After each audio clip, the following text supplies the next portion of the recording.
I want to talk to you real quick about a few winterizing tips for the home. And we'll start with this, hoses. And it's actually should have been done by now, but we're doing it now. Our temperatures aren't super cold yet. We're getting below freezing a little bit, but not so much that we can't winterize right now without problems. In fact, right now it's probably 34, 35 degrees and a little bit of snow. So you gotta make sure that all your hoses, especially if you have quality hoses, that you take off all the components. Obviously, remove them from the house, drain them, and store them in an area that is above freezing. For us, it's going to be in the garage, and I'm going to show you that here in a minute.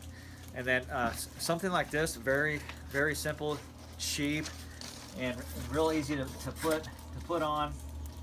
Will you know, even though we're not going to even be using the faucets over the winter, it's good to have that. It just keeps the ice off of it and that kind of thing.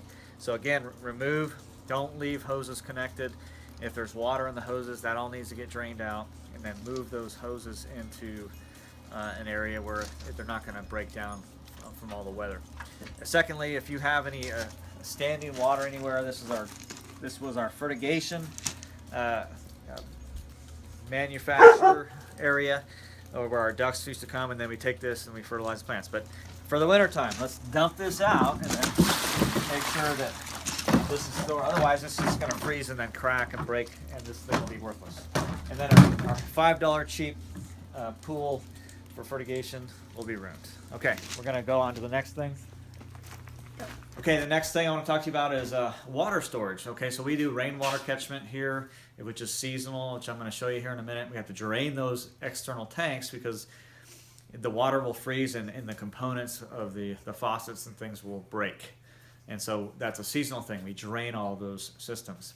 Now, we personally go to year-round water storage inside because we have animals and other reasons why we store lots of water. Now, if you have an area where that will stay above freezing, and for us, this garage, believe it or not, stays above freezing. This becomes a big refrigerator for us over the winter. So it's a perfect place to store water. So if you have something like that, you can do that. For us, this concrete here it's kind of like a thermal battery. It's south, you know, this is the south is behind you, and so this heats up all over the whole summer. And we can keep these garage doors open, and it'll get really cold in here, but as soon as we close the garage doors, it warms back up to, say, 35 degrees in here. So it's perfect for water storage. So this is what we do as we drain our tanks, our rainwater harvesting tanks. We transition to water storage, although we do it year-round anyway. But if you don't, it's a good idea to do this. And I'm not talking about a little bit of bottled water. I'm talking about a lot of water. And here we have this is 275 gallons, plus we have a little bit more over there. And that's good for us because we have lots of animals and everything else, so we can't afford to go without water. We also have a hand pump on our well, but I'd rather just go out here. All right, generators, real quick. Hey, Bear. Generators. Make sure you should be running your generators every month. Twice a month would be ideal. Okay, if you're not doing that. So make sure you are running your generators. Top it off.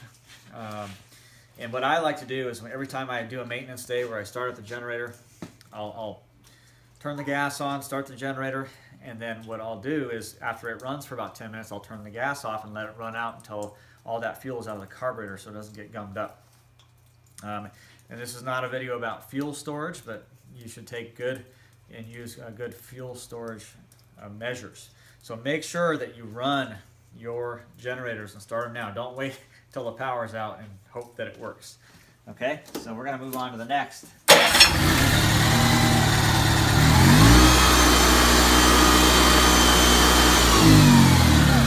Another important tip is to make sure you keep your flues totally clean. And what we do it ourselves, so we use a simple contraption like this.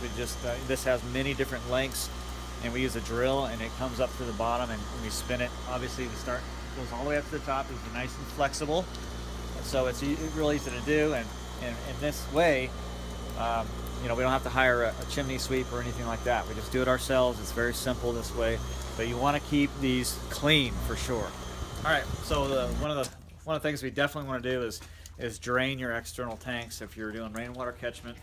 when you're going in freezing weather, you don't want that to freeze up, because these components down here are going to crack and break, and then you're just gonna, it's going to cost you a lot of money. So what we do is we just drain it, and instead of just draining it out here, we just have this 25-foot drainage hose that'll run the water out to our garden. So the ground is still very moist and soft. It's not frozen up yet, so this water is gonna go out in our garden, soak in, and then so we're still getting some benefit from it, I guess is what I'm saying. Okay, so we literally just drain it, and like I said, right now the temperatures are not so cold. You know, obviously it's snowing a little bit right now, and we have the tanks that are full, but they're not frozen yet. So now's the time to make sure that we flow it. So like I said, yes, it's draining, but it's going to drain into the garden. It's going to flow down, and at the bottom of the garden, there's actually a swale. Okay, so whatever flows all the way down is going to then spread out along that swale that's along our property at the bottom. Okay, so it's not a waste. It's going to go and it's going to soak into the ground. All right. That's it.